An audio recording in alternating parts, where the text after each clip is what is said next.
as someone mentioned earlier, the teachers do make up 45% of our union group, so if the teachers do not go along with it, and I don't know where anybody's at, but they do hold sway. But that's an issue that I know the town administrator is working on. I know our last meeting we brought in, I guess I'd say some backup firepower, but we really can't say or do anything in those meetings other than maybe make some comments. So I did want to comment on that. And the third thing is, next year we're all going to be facing a difficult issue, and I know I'm the school committee representative on the fiscal advisory committee. I know we're working on things there. We're going to try to do everything we can, because this year I think has been what we've been through the past few years. This has been a great year. The middle school, the improvement at the middle school was tremendous, and I think if we had to lose that improvement, it would be a shame. We're going to look at every way we can raise funds, and unfortunately, it's probably going to end up riding on the backs of the parents again in terms of increased fees in different areas. That's probably going to be one of the main areas we're going to have to look at, because if we're going to have to get the revenues, I don't know where else they're going to materialize. Thank you, Bill. Yes. Jeff Hill, 27 Park Street. Now, just to pick up what you were just saying, the school committee has no input with regard to the negotiation with the GIC. Okay. And BOC does not. Is that correct? You alluded to that. It's a contract, Jeff, it's a contract negotiation, and the town administrator negotiates with a group of union representatives. I put a slide up earlier so you can see the mix. And he's doing his best to get that program approved.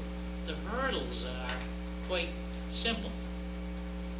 You have a group who are concerned about their benefits, just like you would be, negotiating. And you've got one group that controls the entire situation from the point of view of the percentage. In other words, at a 70% requirement, you have one group of 45 that has 45% group. That group has a professional negotiator from the teachers union at the meeting, and they've convinced themselves that they should get a change in the copay, not the copay, the percentage. The town pays 70% of the employee's health insurance. The employees pay 30%. They are asking for a much larger split. They want the town to pay more of a percentage. That isn't going to provide us any relief. That's where the negotiations stand today.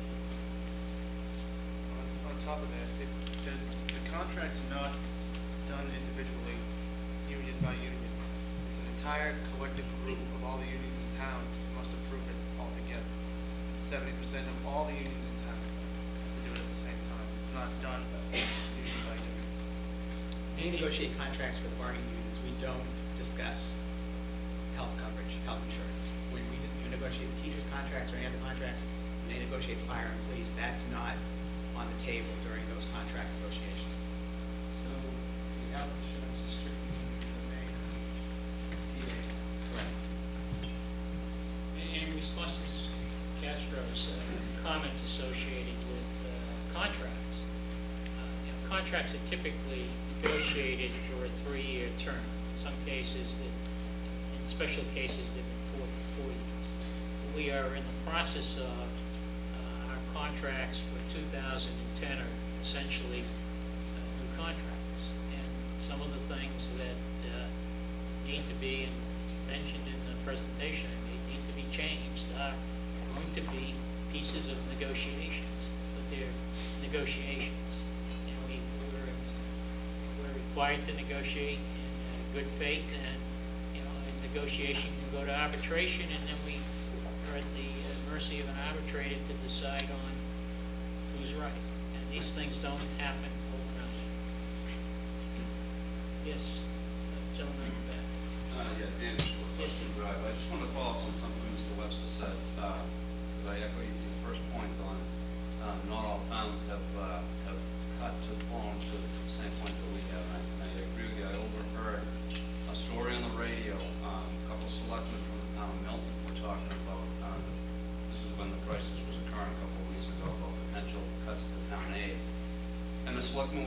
that, they were asking what would be the impact if you had a cut in local aid in the town of Milton. And I said that if there was a cut upwards of around 10%, the selectmen were saying that they were gonna have to start thinking about cutting some programs.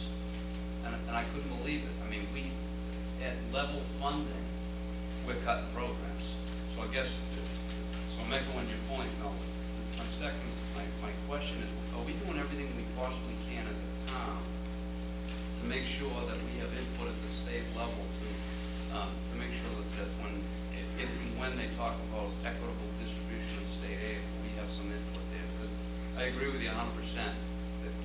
I don't know if it's the smaller towns or whatever it is, but I think we're feeling the brunt of it. Some of these bigger towns, you know, a cut level state aid or a cut of 5% doesn't mean as much to them as it does to us. I think we do have really good representation in Brad Jones and Bruce Tarr, and they've both been at our finance planning team meetings in the past few months. Both aggressively working. We spoke to them, Senator Tarr recently, about the special education issue, and in terms of additional funding from the state to cover more than what the state is covering now with the circuit breaker. We've got some unique problems in this town, and I don't know why. If you look at the funding for retirements and disabilities, our town spends a lot more annually than a lot of towns our size. I don't know why. It goes back 20, 30 years. So there are some issues specific to this town.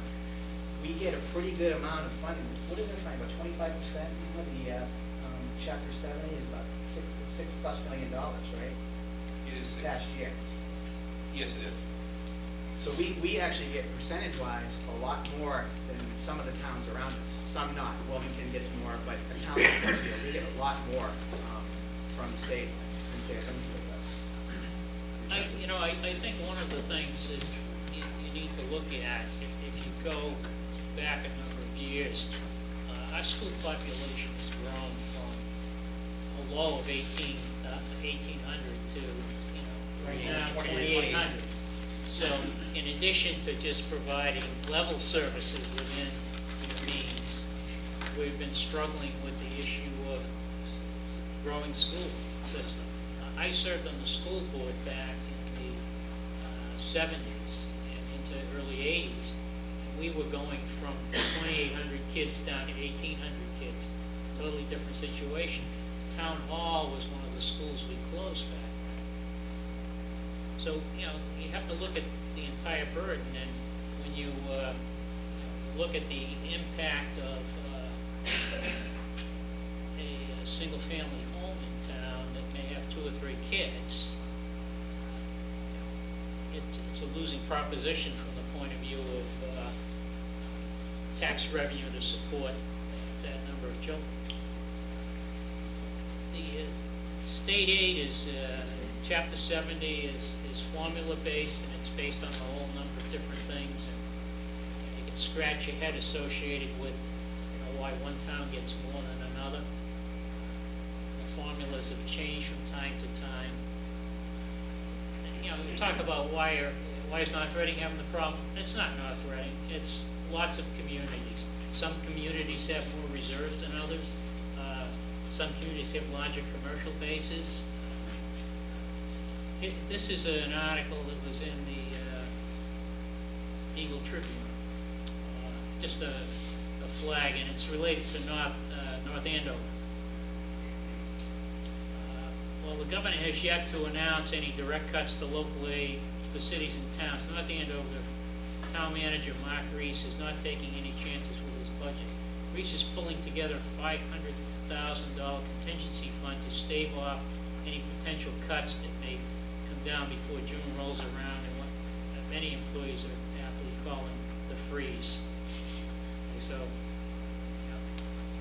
not the only town that's doing. As I said when I started the meeting off, if I had the information that I had got over the past 2 weeks, I probably wouldn't have called this meeting at this time, because it looks like the finding of some additional new growth has wiped out our current situation.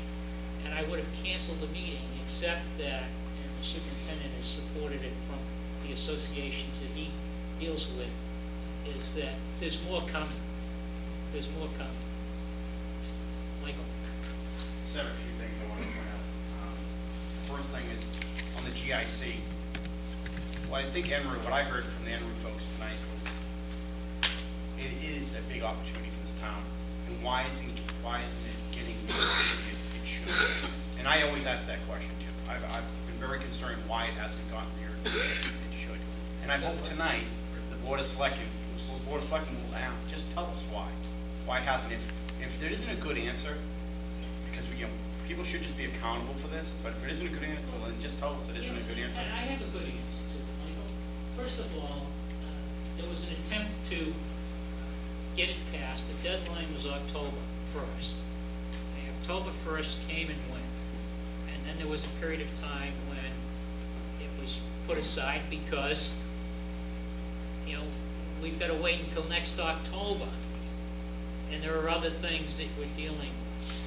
I understand. Then, all of a sudden, out of the blue, the state decides that we have until December 1st, and it's back on I the think top you're of missing the point. it's on top of the burner. Missing the point, Mr. Sarah, and that is, we knew about it in June, we knew about it in July. And I think I'm hearing, and I don't want to speak for any folks, but I've spoken with them, so I'm just trying to give you a voice from the community, okay? Being in the fact position, I'm hearing this on behalf of the community, so it's not me speaking. But what people are saying is that we're not changing the way we do business, okay? We knew about the GIC a long time ago, so we should have months in advance had a plan, had a strategy, had a team of folks maybe behind the scenes helping Mr. Valiakonis be prepared. So when October came around, or whatever the date was initially, September, October, he was prepared to take that fight on. We don't do that, and I think that's the message I'm hearing, at least through the community. The other thing also, I want people in this room to hear from me and for folks at home, I had the opportunity, Mr. Venezia came to several of my meetings and he educated us about this, how difficult it is to negotiate some of these contracts. And people have to understand, there is a lot of unreasonableness going on behind the scenes that people don't know about. I didn't even know about it. And I saw it firsthand. Several months ago, I briefed the Board of Selectmen on some ideas my committee and I did. I got a phone call 2 days after that meeting from an employee in this town, a senior person, and told me that none of our ideas will ever go through. They'll never let them go through. They'll actually go on strike before those ideas go through. They just don't care. And Mr. Venezia, it exactly hit home exactly what you were telling us in our meetings with you, that the attitude on the other side of this fence is not a good one. And I don't know how you fix it. I'm not sure if it's the town people that have to stand up to these people, but the employees behind the scenes, at least the senior ones, don't care about making reductions. They'd rather see a layoff or a strike before they're going to give up anything. So I want everyone to understand that. Be realistic what you're asking these people to go and do. And if I'm speaking out of school on that point, I hope somebody clarifies. Well, as somebody that negotiated the last teacher's contract, and I spent 13 months of my life doing it,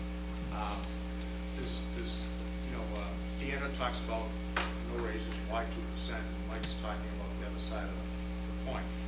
The employees feel in a lot of cases that they're being forced, 200 employees from the school department or 100 employees from the town, that at times they're being forced to carry the entire burden of the economic situation on their backs, and that to spread it out over the 300 employees in the town isn't fair, and that's their philosophy. My philosophy in negotiating a contract is that we get something that's fair and equitable and reasonable under the circumstances. And, suggestions that a 0% increase is something that's going to apply, you've got to negotiate with the other side. And quite frankly, the other side's not going to come in and say, well, we understand the problems the town is having, we're going to take a step back, because they have their own personal interest at stake. Negotiations are tough. It's funny, I hear Deanna and some other people in here today taking a position that, gee, the unions are unreasonable and they should step back and do what's good for the town and understand the circumstances. And yet, when we negotiated those contracts, I didn't see any parents coming in and supporting our position. I saw a lot of angry parents coming in and screaming